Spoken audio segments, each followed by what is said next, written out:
Hi there. So today we're going to do a little tutorial video on how to replace your trackpad feet or Apple keyboard feet. So if you're going to turn your trackpad over, a lot of the time as you use your trackpad, these little feet that are actually little buttons. Now these little buttons are how you right click and left click with the trackpad, because they basically pivot off these back two legs, and the front 2 feet pivot off the buttons, and those buttons allow you to, when you put pressure on one side, it'll click. It'll actually make a click, and the part that's actually clicking is going to be the inner part. So let me grab a pencil real fast and I'll show you what I mean. So if you actually use an eraser, you can actually feel it click and actually hear it click, and then this side as well. So a lot of the time what'll happen is there's basically a plastic little button that's in here, and that plastic button is covered with a rubber type gasket, which basically covers the plastic from damage.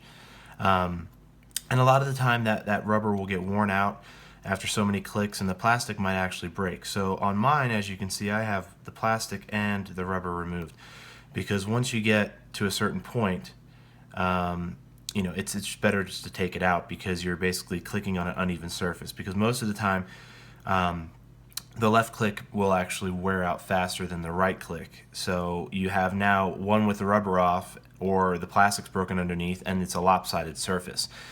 So what I recommend is actually taking both of these off and replacing both of them. So this is going to be your replacement feet for the Apple trackpad, as well as the keyboard, because the keyboard doesn't actually have clickable feet, but it still gets worn out, and sometimes they get torn or ripped off when they get drug across a desktop surface. So if you need to replace the feet, or if you need to replace your Apple trackpad feet, this is going to be your replacement, and they come in 2 packs, and I'll include a link below in the description of where you can get these, but I'm going to show you how to install them right now, so that we can get back to clicking the way that we were used to on an even, flat surface. So these are going to be your feet right here. We're going to peel them off. Now these are the exact size that is needed for these buttons. So we'll place them right in the hole, and then we'll push it down until we hear the click, and hold it for a few more seconds just to make sure that the glue and the adhesive on the button solidifies to the metal. So now we'll install the second button.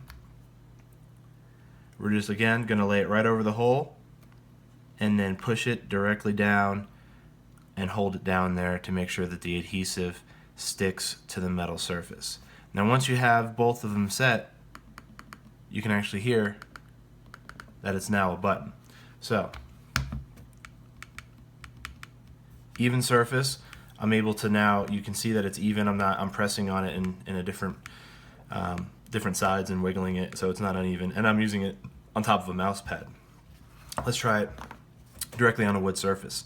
So this is going to be on a wood surface. So completely repaired, brand new feel. I think these actually are firmer and more direct of a click versus the original, because it's more, I guess you could say, more sensitive to your touch when you're making clicks, and it still allows for gestures, any of your gestures that you have. It's actually going to be a more stable surface because it's a harder footing. So these are going to be your replacement feet now, and as you can see, I'll try to get a little bit of an angle shot so you can see them and how they look. But yeah, this is going to be the tutorial on how to replace your Apple trackpad feet, and where to get the replacement parts to make sure that you can utilize this into the future. Thanks.